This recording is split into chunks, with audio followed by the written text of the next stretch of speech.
Hello students, आइए देखते हैं चैप्टर 11 की छठवां हेडिंग फ्लोएम परिवहन उद्गम से कुंड की ओर प्रवाह के बारे में। ठीक है, फ्लोएम परिवहन के बारे में, उद्गम से कुंड की ओर प्रवाह के बारे में पढ़ेंगे इस चैप्टर। ठीक है, इस हेडिंग में आहार मुख्यतः शर्करा वाहिका ऊतक के फ्लोएम द्वारा उद्गम से कुंड की ओर परिवहनित किया जाता है।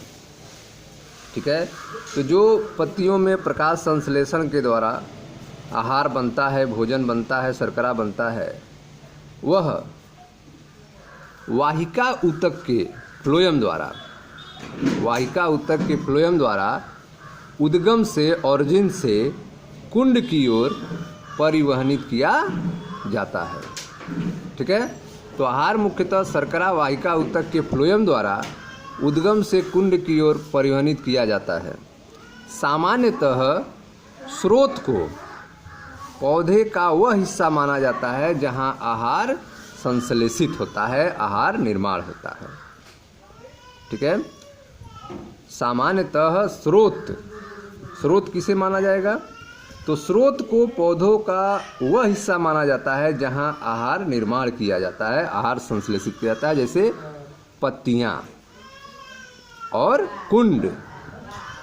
ठीक है, पत्तियां और कुंड यह वह भाग है जहां भोजन एकत्र होता है।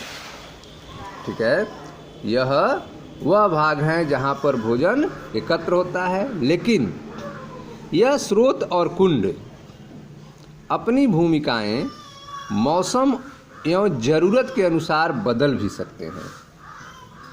ठीक है, तो आप देख रहे हैं कि सामान्यतः स्रोत को पौधे का वह हिस्सा माना जाता है जहां आहार संश्लेषित होता है, जैसे कि पत्तियां और कुंड। यह वह भाग है जहां भोजन एकत्र होता है, लेकिन यह स्रोत और कुंड अपनी भूमिका मौसम और ज़रूरत के अनुसार बदल भी सकते हैं। जड़ों में एकत्र की गई शर्करा, ठीक है, जड़ों में एकत्र की गई शर्करा बसंत के प्रारंभ में आहार स्रोत बन जाती है। ठीक है, जड़ों में जो एकत्र की गई शर्करा है वह बसंत के आरंभ में आहार का, भोजन का स्रोत बन जाता है। इस समय पादपों पर नई कलियां कुंड का काम करते हैं। ठीक है, बसंत के समय पादपों पर जो नई कलियां निकलती हैं वह कुंड का काम करती हैं। प्रकाश संश्लेषण साधनों की वृद्धि, प्रकाश संश्लेषण साधनों की वृद्धि एवं परिवर्धन हेतु ऊर्जा की आवश्यकता होती है। ठीक है, प्रकाश संश्लेषण के लिए जो भी साधन चाहिए उनकी वृद्धि और परिवर्धन के लिए ऊर्जा की आवश्यकता होती है। चूँकि स्रोत और कुंड का संबंध परिवर्तनशील है, स्रोत और कुंड का संबंध जो है वह परिवर्तनशील है, अतः गति की दिशा ऊपर या नीचे की ओर अर्थात दो तरफा हो सकती है।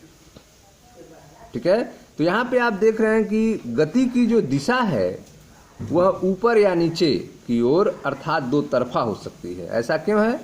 कि ऐसा इसलिए है कि स्रोत और कुंड का संबंध जो है परिवर्तनशील होता है, जिसके कारण गति की दिशा ऊपर या नीचे की ओर अर्थात दो तरफा हो सकती है। जाइलम के साथ यह विपरीत है। जाइलम के साथ अगर देखा जाए तो यह विपरीत है, जहाँ गति सदैव नीचे से ऊपर की ओर एक दिशा में होती है। ठीक है, जहां गति सदैव नीचे से ऊपर की ओर एक दिशा में होती है, तो जाइलम में जो गति होती है वह नीचे से ऊपर की ओर होती है। जाइलम के साथ यह विपरीत है, जहां गति सदैव नीचे से ऊपर की ओर एक दिशा में होती है। यद्यपि वाष्पोत्सर्जन का जल एक तरफा प्रवाह करता है। वाष्पोत्सर्जन का जल जो है वह एक तरफा प्रवाह करता है, किंतु फ्लोएम के रस में भोजन का परिवहन जो है वह सभी दिशाओं में हो सकता है। फ्लोएम के रस में भोजन का परिवहन सभी दिशाओं में हो सकता है जब तक स्रोत और कुंड शर्करा का उपयोग, संग्रहण तथा अपादान में सक्षम। ठीक है, तो जाइलम के साथ जो गति होती है वो सदैव नीचे से ऊपर की ओर एक दिशा में होती है। वाष्पोत्सर्जन का जल जो है एक तरफा प्रवाह करता है, किंतु जो फ्लोएम है, फ्लोएम के जो रस हैं में भोजन का परिवहन सभी दिशाओं में हो सकता है जब तक स्रोत और कुंड शर्करा का उपयोग, संग्रहण तथा अपादान में सक्षम हो।